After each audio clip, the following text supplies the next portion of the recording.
We are going to make use of questions and answers, just like Socratic used to do in his time. I will present question and I'm going to allow you to answer the question. What you're going to do for me is when you read the question, you pause it, select your answer, then listen to my answer so that you can be able to make effective use of this. This is a revision in chemistry and it is good for people that are writing WAEC, NECO, GCE, GSCE, JAMB or JUPEB exams. Here I'm starting with question number 1. The negatively charged particle in an atom is the...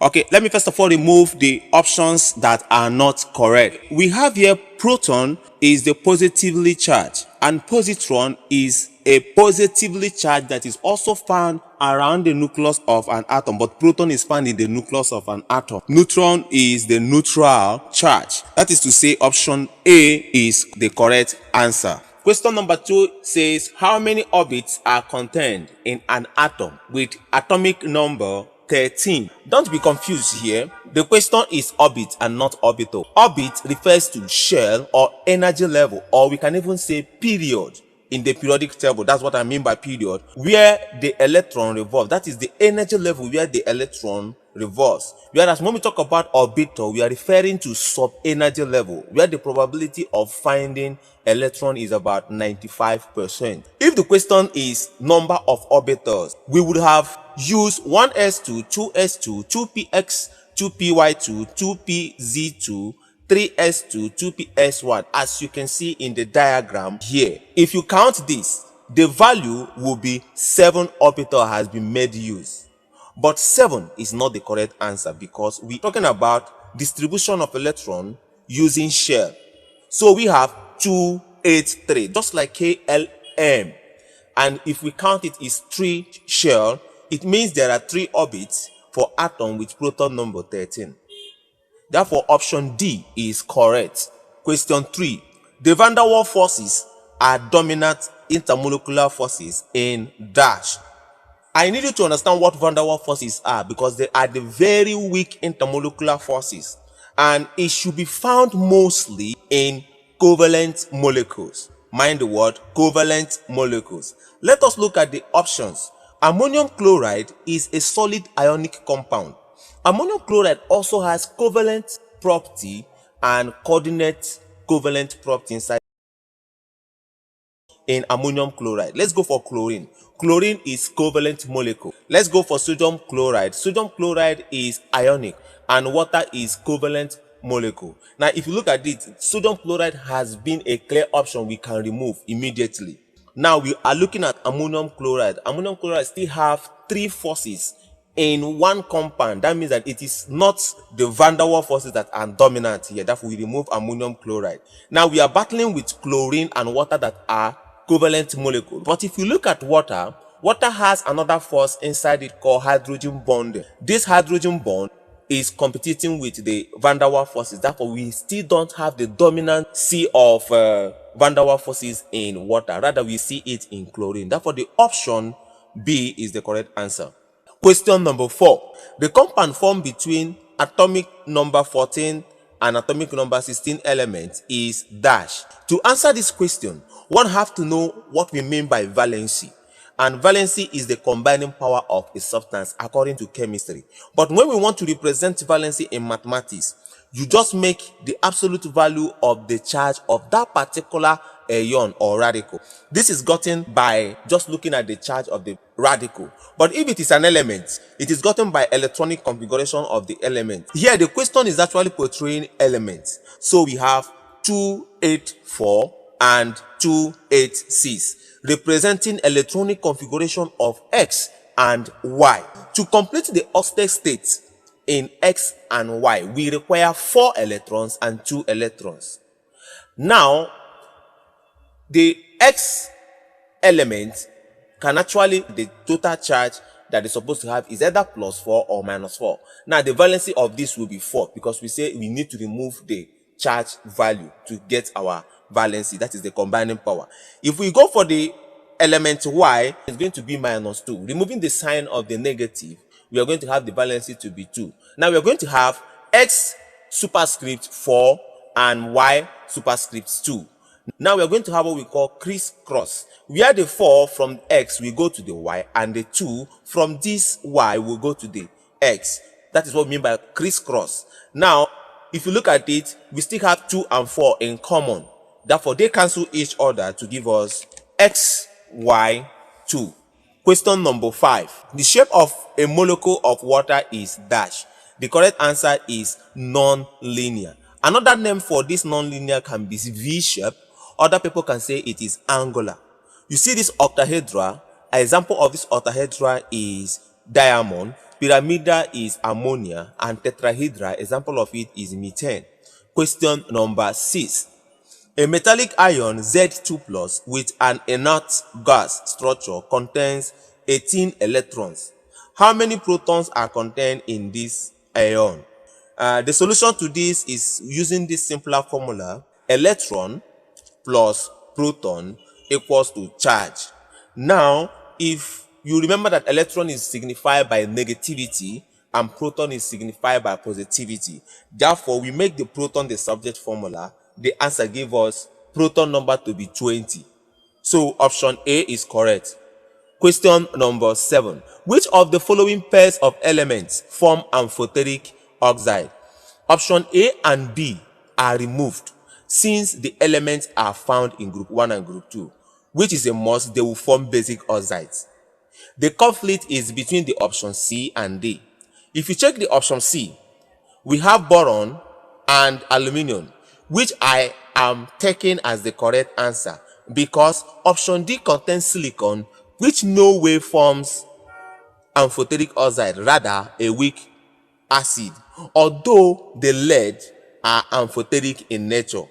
But option C is more accurate in the pair because boron can actually form an amphoteric compound just like aluminium does. Amphoteric oxide, what we mean there is that type of oxide that can both behave as a base or an acid to form salt. That means that it can actually react with a base and also react with an acid to form salt. Other examples of this include zinc oxide, tin oxide, aluminum oxide, and lead oxides. Question number 8. Which of the following pairs of compounds belong to the same homologous series? Note that in organic chemistry, a homologous series is a sequence of compounds with the same functional group and similar chemical properties, in which the members of the series can be branched or unbranched, and successive members differ by CH2 or 14 gram by mass. In the option pairs, all the compounds are hydrocarbons, that is, they are binary compounds of hydrogen and carbon. And we have 3 major hydrocarbons homologous series, which are alkane, alkene, and alkyne, with general formula as you can see. Inputting the n values for all of them, just watch as I do it, even though I'm doing it fast. We are going to notice that the answer is the D option, which is an alkane, because if we check the n values, they tallies with this formula of CnH2n plus 2, which is the alkanes. Question number 9. The following transition metal ion will be colored in aqueous solution except one. I want you to understand by electronic configuration of this, it is only scandium in them that does not have unpaired electron as scandium 3. And this one that does not have unpaired electron means that it is odd from them. That is the one that's going to have a colorless aqueous solution. Option D is correct. Question number 10. The gas given up when ethanol reacts with sodium is, look at the equation and compare it with the equation of water with sodium. Water can be represented also as HOH and ethanol as CH3CH2OH. The HO of water reacts with sodium liberating hydrogen. The same is CH3CH2O reacts with sodium liberating hydrogen. Look at how I separate it. This is the first 10 questions. How many questions did you get correctly? Don't bother. It is a revision series. Let's go for question number 11. Question number 11. Which of the following halogens is solid at room temperature? The answer is iodine. Fluorine and chlorine are gases, bromine is a liquid. Therefore, iodine is the correct answer. Question 12. The alkaline earth metals have similar chemical properties because dash. Mind you, since they say alkaline earth metal, it must be a group of metals, and a group of metals in the same group means that we are making use of valence electron. If you check the option, the correct answer there is they have the same number of valence electron. Option C is correct. Mind you, an element is placed in a particular group in the periodic table based on the valence electron number it possesses. Question 13. The number of unpaired electrons in an atom of an element, atomic number 8, is 2, 4, 6, 8. Look at the electronic configuration using SPDF of an element with atomic number 8. We can see it is only 2 suborbitals that has unpaired electrons. This makes option A correct. Question 14. The bond formed when ammonia reacts with hydrogen ion to form ammonium ion is called covalent, dative, hydrogen bond, ionic. In this question, hydrogen has no electron. That is, it is coming without electron. But the ammonia itself has complete octet state of all the atoms in the compound, but has one lone pair. What we mean by lone pair is 2 electrons that is not bonding with any outside or different atom. Therefore, the hydrogen can actually come and bond with this. This type of bonding is what we call dative bonding. It occurs when 2 atoms shares electron pair contributed by only one of the atom. Let's go for question number 15. To which group and period respectively does an element with 15 electrons belong? As far as the atomic number is below 21, using orbit electronic configuration method is better than using the orbital. So we have 285. The valence electron is 5, so it is found in group 5. Since we know that the placement of any element in a group is based on its valence electron, therefore it is placed in group 5. This removes option A and B. Period is equal to the number of orbits or share, which in 285 we have only 3 shares. So the correct answer is option C, group 5 and period 3. Question 16. The shape of a graphite crystal is hexagonal. That's the correct answer. Question 17. Which of the following oxides is ionic? For us to say it is ionic, it means that it is a combination of highly electronegative against highly electropositive. And option A and option D are removed because they are all highly electronegative bonding together. Now we have option B and option C. Now this option C is aluminium, and according to rules, group 1 and group 2 elements are more ionic when bonding with non-metals than aluminium. Since magnesium is here, the correct option is B, although aluminium sometimes forms covalent bonding. Therefore, the correct answer goes to magnesium oxide. Question 18. Which of the following substances, when boiled with aqueous solution of sodium hydroxide, will be hydrolyzed? I, protein, II, fat, III, polyethylene. Okay, I need you to understand that polyethylene is off the hook.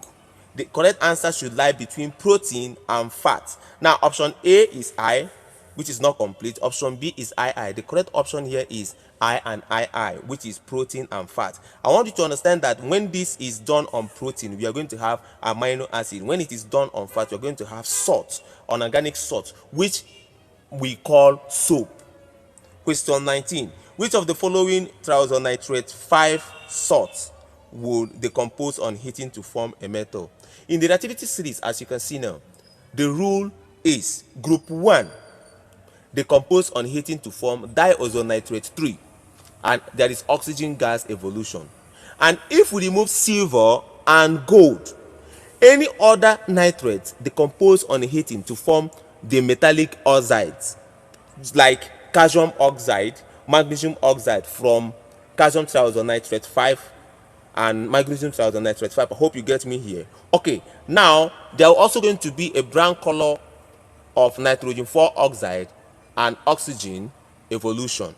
But for silver and gold nitrates decomposition, they decompose to the metals and brown color of nitrogen 4 oxide with oxygen evolution. Mind you, the other group decompose with metallic oxide, but this one will not form any metallic oxide, they will form just normal metal. Now going back to this, the question is asking us which of the following nitrate salt will decompose on heating to form a metal. The only two that can do that is silver and gold. Therefore, B is the correct answer. Question 20. Consider the following reaction equation. The volume of carbon 4 oxide produced at STP when 0.05 moles of ethene was burnt in oxygen is, take molar volume of gas equals to 22.4 dm cube. From the equation, the mole ratio of carbon 4 oxide to ethene is 2:1. If 0.05 moles of ethene is used, it will produce 2 times 0.05, which is 0.1 mole. Each mole of gas at STP contains molar volume of 22.4 d. That is to say, 1 mole is equal to 22.4 dm cube. 0.1 mole is equal to x. So if we do cross multiplication, we are going to have 2.24 dm cube. Therefore, option B is correct. Question 21. The number of oxygen molecules present in 16.0 gram of the gas is dash. Mind you, 1 mole of oxygen molecule contains 32 grams of oxygen. This means that 32 grams of oxygen molecule is 6.02 times 10 raised to the power 23, and 16 grams of oxygen molecule serve as the unknown number, as you can see. So by cross multiplication, the unknown y becomes 3.01 times 10 raised to the power 23, which is the option C. Hope you get that. Question 22. Consider the following reaction equation. You have been asked to find the value of y in the equation. By charge value calculation, SO42 minus appear in the both sides. They cancel each other, remaining 2H plus YE. To nullify plus 2 charge of hydrogen, 2 negative charge, which is 2 electrons, should be there. So the answer is 2. The correct option is A. Question 23. The general gas equation was derived from dash. If you look at the general gas equation, if we make any of them constant, it will look like one of these, Boyle's law or Charles law. Therefore, the answer is Boyle's law and Charles law. Question 24. The vapor pressure of a liquid depends on I, temperature, II, rate of condensation, III, cohesive forces holding the particles together. Okay, the vapor pressure, I need you to understand, actually depends on temperature and also the nature of the liquid. And when we are talking about the nature of the liquid, nature of a liquid depends on the forces holding the liquid. Therefore, option C is the correct answer. Question 25. Which of the following gases will diffuse most rapidly? To actually determine the rate of diffusion, one needs to understand Graham's law of diffusion, which says that rate of diffusion is dependent on the reciprocal of the square root of the molecular mass, or the one that is used mostly by students is rate of diffusion is inversely proportional to the square root of the gas vapor density. This means the higher the vapor density or molecular mass, the slower the diffusion rate. I believe you know how to calculate molecular mass of a substance. By doing that, the molecular multiplication, we are going to see that the lowest molecular mass which we agree to diffuse faster will give us option C to be correct. Don't forget, vapor density of a gas is the same thing as half of the molecular mass of that gas. Question 26. When a reaction is endothermic, I need you to understand that for endothermic reactions, the product heat content is always greater than the reactant heat content. This gives rise to positively charged sign, and this means absorption of heat to the reaction system. And the correct option is C. This is because heat content of reactant is less than the heat content of product, which is the same thing as I said that the product is greater than that of the what? Reactant. I mean their heat content. Question 27. Which of the following statements about intermolecular distances and cohesive forces between gas is correct? It is well accepted that the molecules of gas is spread out, causing large distances. from one another, and their cohesive forces, that is the binding force, are not significant. This is the reason why they actually spread out if given enough volume container. Therefore, option D is correct. Question 28. The following diagram illustrates the rate curve that was obtained when magnesium reacts with excess dilute hydrochloric acid.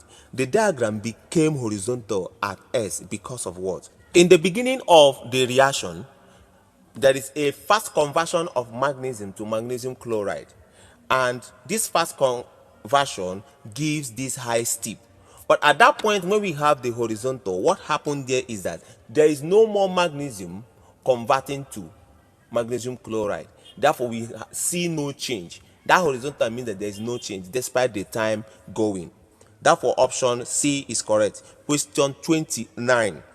An example of an acid is, if you look at it, C is the correct answer.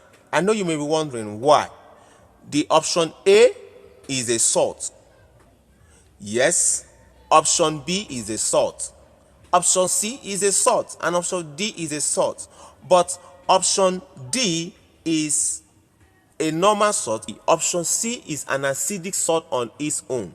Note that it is a normal salt that dissolves in water and hydrolyzes to strong acid and weak base. This one is already incomplete salt because the hydrogen ion has not been completely removed or displaced by the sodium. Therefore, it is still an acid.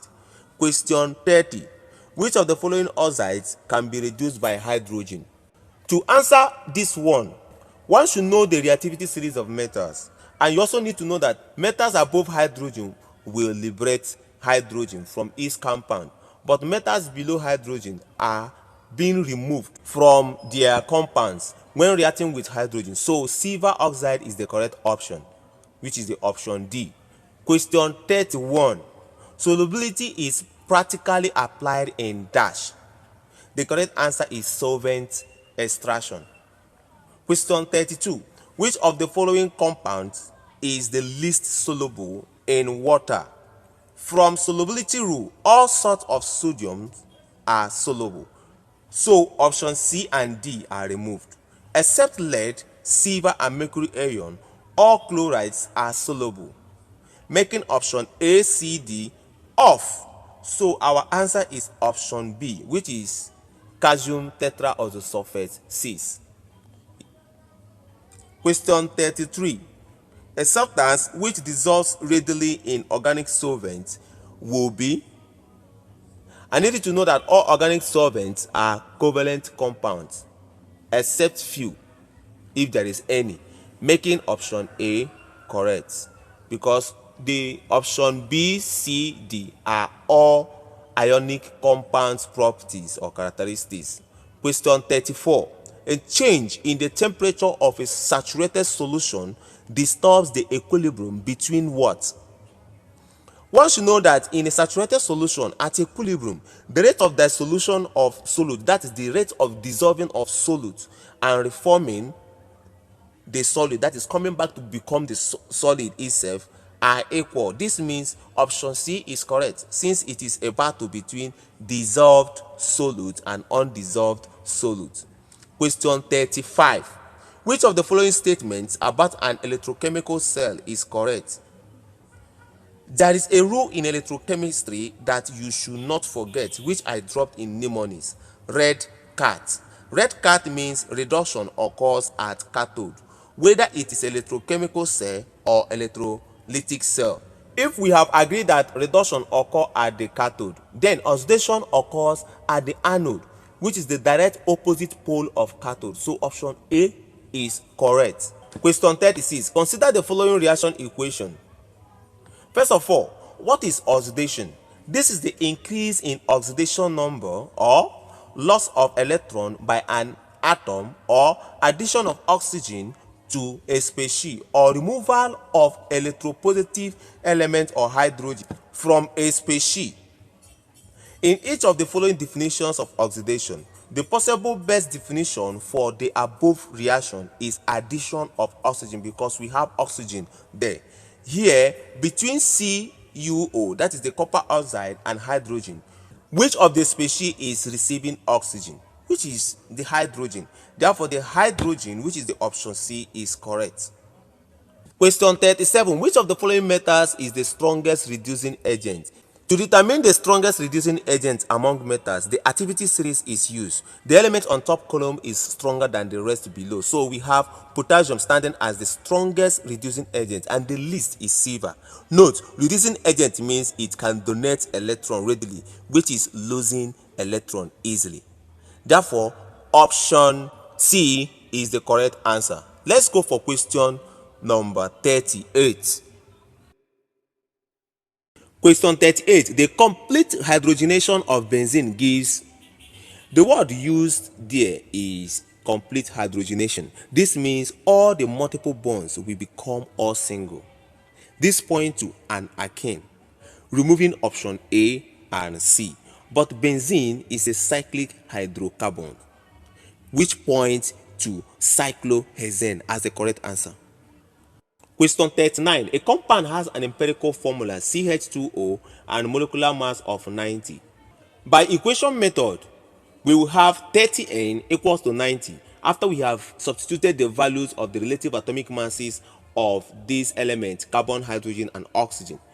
Therefore, we're going to find N to be 3, which points option B or C, removing option A and D. That means that option A and D is off. When we input 3 in CH2O, we have C3, H2 multiplying 3 and O3, which is C3H6O3, which is option C, which is the correct answer. Question 40. Which of the following reactions will take place when concentrated sodium hydroxide solution is added to palm oil? The correct answer is saponification. I said that before. Esterification is between organic acids and alkanols. Neutralization reaction is between acids and bases. Polymerization is formation of larger macromolecules called polymer from simple unit molecules called monomer. And this saponification is hydrolysis of oil or fat using concentrated sodium hydroxide. A salt is formed, but it is an organic long chain salt, which is called soap. Question 41. Starch could be converted to glucose by the process of what? The option is hydrolysis. Question 42. Which of the following compound is a secondary alkanol? Okay, ethanol and propanol is a primary alkanol. No attachment closer to the alpha carbon. That is the reason. Look at the diagram. Removing option A and D. This is actually a technical question. Look at option A and option D. They look more like the primary alkanol. Therefore, we remove that. It remain only option B and C. And option B looks more like the tertiary. Since we have actually removed the three options, therefore the option C is the correct answer.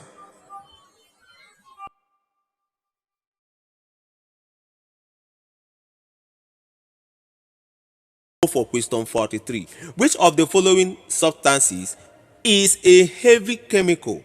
Option B is already out of the way. Let's look at ammonia, hydrochloric acid, and tetrodosulfasis acid, because that option B, we hardly see it in our own school laboratory. Therefore, it is just clear that it is not among the heavy chemicals. Now, where we're going to have problem is this ammonium hydrochloric acid and tetrodosulfasis acid. But there is just a simple way to remove the two, because tetrodosulfasis acid is mostly used in nearly over 95% of industries that has to do with chemical.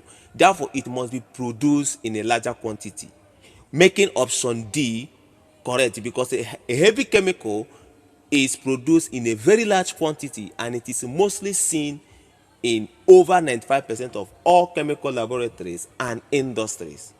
Therefore, to be frank with you, if your laboratory does not have tetrodosulfasis acid, then it is not a chemical laboratory. Question 44. Which of the following process does not take place in domestic water treatment?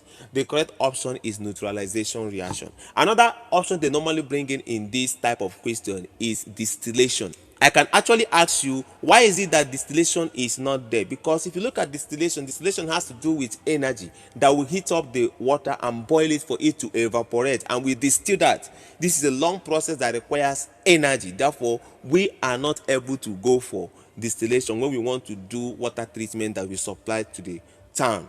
Question 45. A substance responsible for the sour taste of unripe orange is dash. Whenever you hear sour taste, is a property of an acid. Now, when we check through the option C has acid in it. Therefore, we take the option C, aconic acid.